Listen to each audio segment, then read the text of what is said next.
Here are some tips when you are ready to visit Korea once the pandemic is over. Misconceptions and truths regarding etiquette in Korea. Shall we check them out? When you hand over something, is it true that you cannot use a left hand? Using both hands while handing over something is considered respectful in Korea.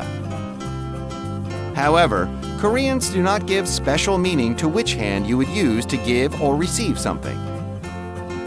Can you enter a room with your shoes on?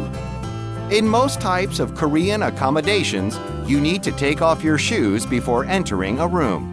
Because Korea has a sedentary culture where people usually sit on the floor, they do not wear shoes inside the house. So make sure to take off your shoes on the porch before entering the room. Is poking your food with chopsticks considered an act of insulting the cook? In Korea, chopsticks are used to pick up food, and it is not common to use them as if they were a fork. However, even though you poke your food with your chopsticks or use them as a fork, it is not considered insulting the cook. When you meet someone you know, should you greet him or her by putting your hands together? In Korea, when greeting formally, they bow lightly or hold out one hand to shake hands. When you meet a close friend, you can hug him or her and say hello.